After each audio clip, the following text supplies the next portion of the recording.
Okay, now today we have to see wireless transmission media. Wireless means there is a no wire or any guided media as a communication channel.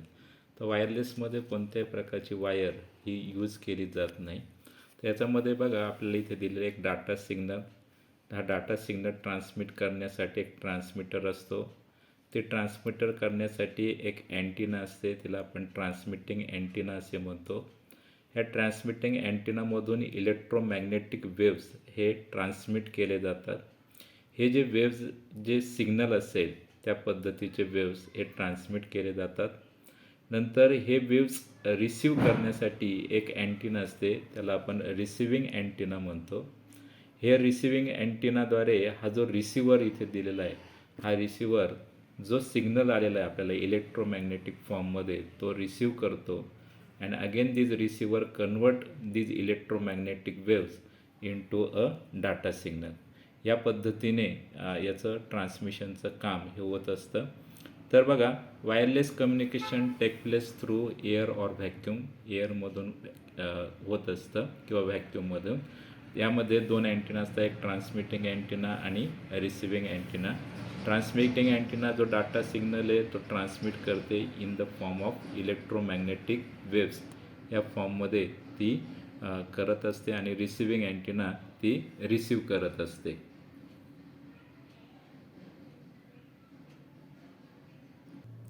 Now there are three types of wireless media. One is a radio waves, second is a microwave, and third is a infrared waves. So firstly we have to say radio waves. Now generally the radio waves have a frequency between 10 kilohertz to and 1 gigahertz. Radio waves include the following types. बघा, याच्या फ्रिक्वेन्सीवरून या radio वेव्सचे काही types पडलेले. आता सर्वात पहिल्यांदा frequency म्हणजे काय हे आपण घेऊया. इथे बघा ही एक वेव्स दिलेली आहे. ही वेव्ह इथून स्टार्ट होते आणि इथं याचं वन सायकल कंप्लीट होतं. तर frequency means a number of cycle per second.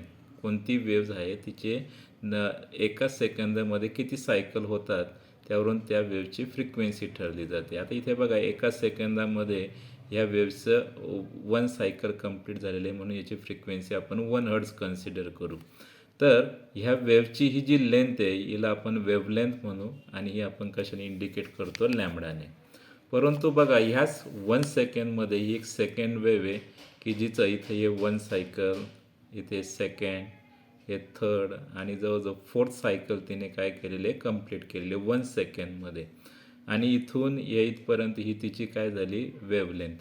मग हिची जी फ्रिक्वेन्सी ही झाली 4 हर्ट्झ, ही झाली 1 हर्ट्झ.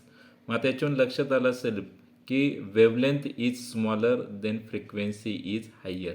जर तुमची वेव्हलेंथ स्मॉल असेल तर फ्रिक्वेन्सी ही हाय असणार. जेवढी वेव्हलेंथ स्मॉल तेवढी फ्रिक्वेन्सी हाय. जेवढी वेव्हलेंथ हाय असेल तेवढी फ्रिक्वेन्सी काय असणार आहे, लो असणार आहे. तर हा दोघांमधला रिलेशन आहे. मग आता ह्या रेडिओ वेव्हचे टाईप्स केलेले बघा. फर्स्ट आहे शॉर्ट वेव्स.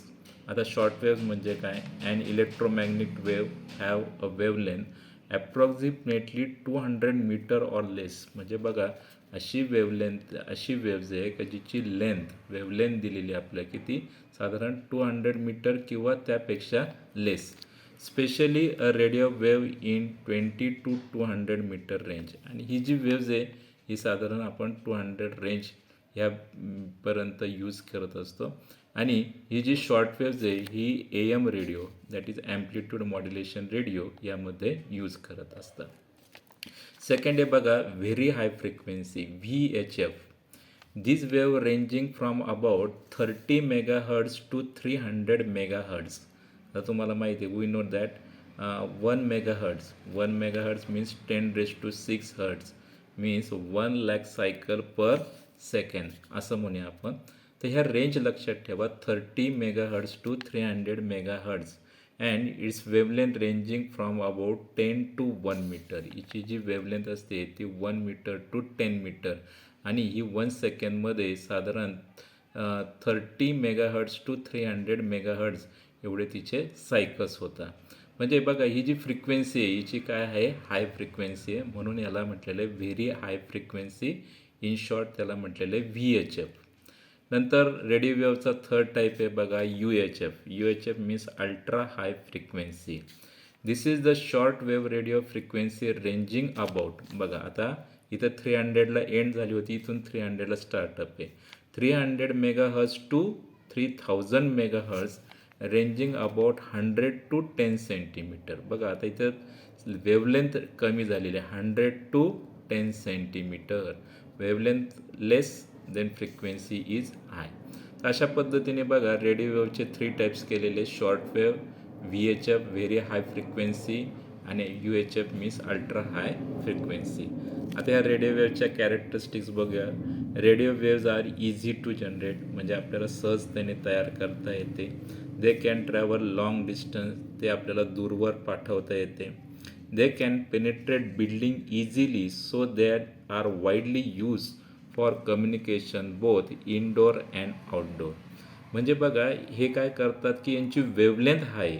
वेवलेंथ आता आपण बघितलं, समजा शॉर्ट वेव्ह आहे, तिची जी वेवलेंथ आहे साधारण 200 मीटरपर्यंत. त्यामुळे यांना एखादा ऑब्स्टॅकल जरी आला तरी ते इझिली त्यातून पेनिट्रेट होतात किंवा दूरवर इनडोअर म्हणजे आतमध्ये किंवा बाहेर पण आपल्याला यूज करता येतात.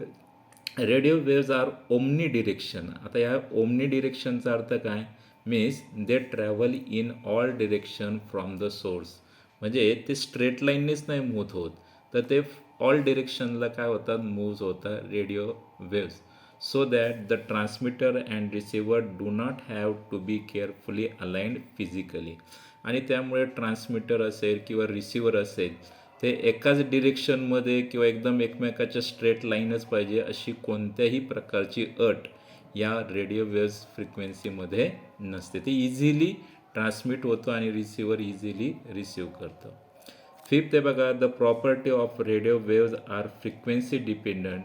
At low frequency radio waves pass through obstacle well but the poor falls off sharply with a distance from the source.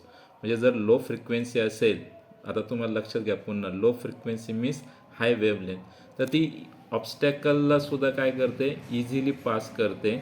आणि परंतु हे होत असताना तिची जी पॉवर आहे ती मात्र काय होते, कमी होते. At high frequencies radio waves are subjected to interference from motor and other electrical equipment. परंतु ज्या हाय फ्रिक्वेन्सीच्या रेडिओ वेव्ज असतात त्या इतर फ्रिक्वेन्सीजमध्ये, मोटर असेल किंवा इलेक्ट्रिकल इक्विपमेंट असेल, त्यामध्ये ते कंबाईन होतात आणि त्यामध्ये त्यांचा interference means two frequency combine with each other called interference. आता याचं ॲप्लिकेशन बघाल तर वायरलेस लँडसाठी होतो, सेल्युलर कम्युनिकेशनसाठी होतो, रेडिओ ब्रॉडकास्टिंग म्हणजे रेडिओ सेंटरमधून होतो, टेलिव्हिजन ट्रान्समिशनमध्ये. पूर्वीच्या काळी टेलिव्हिजनचे प्रोग्राम अँटिनाने बघायचे, त्यावेळेस रेडिओ वेव्ज होतात. नंतर मिसाईल, गायडेड मिसाईलसाठी होतो किंवा एअरप्लेन नेव्हिगेशनसाठी ह्या ज्या रेडिओ वेव्ज आहे ह्या आपल्याला यूज करता येतात. पुढचा जो सेकंड टाईप आहे तो म्हणजे microwaves. Electromagnetic wave have frequency ranging of 1 to 3 GHz. आता 1 GHz मीन्स 10⁻⁹ हर्ट्स हे आपल्याला माहिती आहे. तर याच्यामध्ये बघा या इथे एक ट्रान्समिटिंग स्टेशन दिलेलं आहे. यामध्ये इथं ट्रान्समिटिंग अँटिना आहे जी पॅराबोलिक पाथमध्ये. त्याचप्रमाणे इथे हे तुम्हाला रिसिव्हिंग स्टेशन दिलेलं आहे. इथे सुद्धा ही रिसिव्हिंग अँटिना आहे. परंतु इथे बघा तुम्हाला एक स्ट्रेट लाईन दिलेली आहे, इथे लाईन ऑफ साईट असं म्हटलेलं आहे. आता याचा आपण मिनिंग बघूया. इथे म्हटलेलं आहे बघा, the microwaves are unidirectional and travelling in a straight line. जसं रेडिओ वेव्ज हे ओमनी डिरेक्शन होतं, means they are travel in all direction. परंतु हे जे मायक्रोवेव्ज आहे हे काय आहे, युनिडिरेक्शनल. आणि युनिडिरेक्शनल असल्यामुळे बघा दे are travel in a straight line. Okay. त्याचप्रमाणे बघा microwaves give line of site transmission, means they R transmission is a straight line. Line of site means the transmitter and receiver must be in view of each other. म्हणजे हा जो transmitter आणि हा जो receiver आहे हे एकमेकाच्या एकदम स्ट्रेट लाईनमध्ये पाहिजे. ओके, याला म्हणतात line of site. This requirement create a problem because the earth surface is curved not a flat. For this reason microwave tower usually cannot be spaced more than 48 kilometre.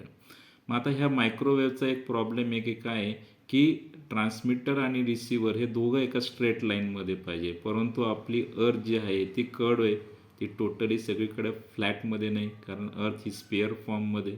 त्यामुळे काय होतं की हे जे ट्रान्समिशन स्टेशन आणि हे receiving station यांच्यामध्ये 48 किलोमीटरपेक्षा आपल्याला जास्त डिस्टन्स घेता येत नाही. या इथे बघा, या फिगरवरूनच तुम्हाला कळलं असेल, हे ट्रान्समिटिंग स्टेशन आहे आणि हे रिसिव्हिंग स्टेशन थोडंसं आपण हा वरच्या बाजूला घेतलेला आहे. आलं लक्षात? तर हे एक याच्यामधलं ड्रॉबॅक्स किंवा आपण ही कंडिशन म्हणूया. आता याच्या कॅरेक्टरिस्टिक्स काय बघा. Microwaves have frequency range of 1 GHz to 300 GHz. We know 1 GHz is 10⁻⁹ Hz. They are unidirectional, means they are moving in a straight line. They travel in a straight line. Microwaves gives a line of sight transmission, means transmitter and receiver in a same straight line. Permits data transmission rate of about 16 gigabits per second. आता बऱ्याच वेळा हा जो गिगाबिट्स पर second याला short form वापरला आहे 1 GBP.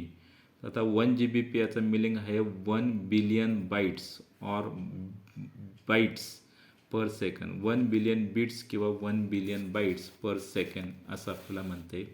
They can carry around 250,000 voice channel at a time, म्हणजे एकाच वेळेस 250,000 व्हॉईस ते ट्रान्समिट करू शकतात.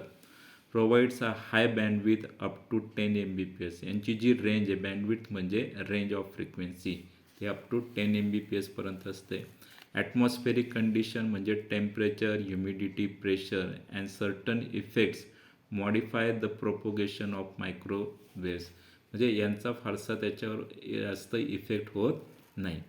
आता याचं ॲप्लिकेशन कोणामध्ये बघा. So mobile telephone network use microwave communication. आपण बघतो की एकाच टॉवरवर अनेक फोन कनेक्ट असतात, कारण यांच्यामध्ये इथे सांगितलेलं बघा, दे can carry about 250,000 voice at a time. नंतर जे वायरलेस लॅन आहे यामध्ये मायक्रोवेव्ज यूज केले जातात. Point two point communication between station. बऱ्याच वेळा जे इंटरनेट असतं, काही इंटरनेट हे पॉईंट टू पॉईंट टॉवर बसून हे कनेक्ट केले जातात या मायक्रोवेव्हने. लाईन ऑफ साईट कम्युनिकेशन आहे, स्ट्रेट लाईन, आणि सॅटेलाईट कम्युनिकेशन यामध्ये याचा यूज केला जातो. नेक्स्ट टॉपिक घ्यायचा आपल्याला सॅटेलाईट कम्युनिकेशन. आता सॅटेलाईट कम्युनिकेशन बघा, यामध्ये ट्रान्समिटिंग स्टेशन ऑन अर्थ, एक पॅराबोलिक डिश घेतलेली आणि या डिशमधून हा जो सिग्नल आहे हा सॅटेलाईटकडे ट्रान्सफर केलेला आहे. आता ज्यावेळेस तो सॅटेलाईटकडे सिग्नल ट्रान्सफर केला जातो तो असतो अप टू 6 GHz या फ्रिक्वेन्सी किंवा त्या रेंजमधला असतो. आता सॅटेलाईट हा कुठे असतो, स्पेसमध्ये असतो. सॅटेलाईटकडून तो सिग्नल आहे बघा, इथे हा रिसिव्हिंग स्टेशन आहे, म्हणजे जे आपल्या घरावरच्या ज्या डिश आहे याला आपण रिसिव्हिंग स्टेशन ऑन अर्थ, आणि सॅटेलाईटकडून तो हा अपलोड सिग्नल आहे आणि डाउनलिंक सिग्नल हा 4 GHzने पुन्हा तिथे पाठवला जातो आणि अशा पद्धतीने त्या सॅटेलाईटकडून कम्युनिकेशन केलं जातं. आता याच्याविषयी बेसिक माहिती आपल्याला बघायची आहे. तर बघा, satellite place at 36,000 kilometre above the equator where its orbit speed exactly match the earth rotation speed. आता जेवढे सॅटेलाईट्स आहे, जे सॅटेलाईट स्टेशन आहे तर ते इक्वेटरवर आपले रेंज दिली त्यांनी किती, 36 किलोमीटर अबव द इक्वेटर. त्याचमुळे काय होतं, since the satellite is position in a Jio synchronous orbit. आता जिओ सिंक्रोनस ऑर्बिट म्हणजे काय, the orbit where the speed of satellite matches the earth rotation speed. काय केलं जातं की जो सॅटेलाईटचा स्पीड आहे हा अर्थच्या रोटेशनच्या स्पीडशी काय केला जातो, मॅच केला जातो. त्यामुळे काय होतं, it appears to be stationary related to earth and always stay over the same point with respect to earth. मग आपण बघतो की अर्थ मूव्ह होते, परंतु सॅटेलाईटसुद्धा अर्थच्या रोटेशनची मॅच केल्यामुळे तो एका पॉइंटेड पोझिशनला आहे, म्हणजे तो कुठे हलत नाही असं आपल्याला दिसतं. The allows a ground station aim its antenna at a fix point in the sky. Satellite communication microwave signal at 6 GHz are transmitted from a transmitter on earth to a satellite position in a space. आता काय लक्ष द्या, ह्या transmitting अँटिनाकडून हा जो signal आहे हा 6 GHzने पाठवला जातो, बरोबर आहे. परंतु by the time this signal reaches the satellite it becomes weak due to distance travel 36,000 kilometre. परंतु ह्या सिग्नलला या स्पेसमधला हा जो सॅटेलाईट आहे हे डिस्टन्स कवर करण्यासाठी किती डिस्टन्स कवर करावं लागतं 36,000 किलोमीटर.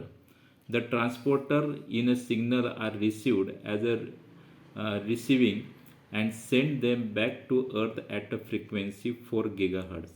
हा जो ट्रान्सपॉन्डर आहे हा सिग्नल्स ॲक्सेप्ट करतो आणि पुन्हा हा अर्थकडे 4 GHzने तो सेंड करत असतो. This signal are received at a receiving station on earth. मग रिसिविंग स्टेशन हे अर्थवरचे हे काय करतात रिसिव्ह करत असतात आणि त्याचं ओरिजिनल सिग्नलमध्ये ते कन्वर्ट करत असतो तो रिसिव्हर. तर या पद्धतीने हा जो सॅटेलाईट आहे हा कम्युनिकेशन सॅटेलाईट यूज केला जातो. एक लक्षात द्या याच्यामध्ये एक महत्त्वाचा वर्ड आहे geo synchronous orbit. That is the orbit where the speed of the satellite matches the earth rotation speed. आता आपला लास्ट टॉपिक आहे third waves is a infrared waves. म्हणजे बघा ज्या वेव्हची फ्रिक्वेन्सी मोर दॅन 3000 GHz असते त्याला आपण इन्फ्रारेड वेव्ज म्हणतो. मी इथे म्हटलेलं आहे बघा यान infrared is a wireless transmission medium that send signal using a infrared light waves. म्हणजे 300 GHzपेक्षा जी फ्रिक्वेन्सी असते ती कोणाची असते लाईट वेव्हची असते. आता या इन्फ्रारेडच्या कॅरेक्टरिस्टिक्स काय आहे बघा. आपलं जे टी व्ही रिमोट असेल किंवा VCR रिमोट स्टेरिओ रिमोट यामध्ये हे जे इन्फ्रारेड रेज हे काय केले जातात यूज केले जातात. सेकंड आहे दे आर रिलेटिवली डिरेक्शनल. म्हणजे एकाच डिरेक्शनमध्ये ते मूव्ह होत असतात. त्यांचं सिग्नल चीप स्वस्त आहे अँड इझी टू बिल्ड म्हणजे इझिली तयार करता येतं. But major drawback they do not pass through solid object. परंतु ते एखाद्या सॉलिड ऑब्जेक्ट म्हणजे तुम्ही रिमोटच्या समोर तुमचा हात जरी ठेवला तर बघा टी व्हीवर कोणतंही ऑपरेशन होत नाही. म्हणजे दे do not pass through solid object. since infrared do not pass through solid object they are blocked by solid wall and interface system.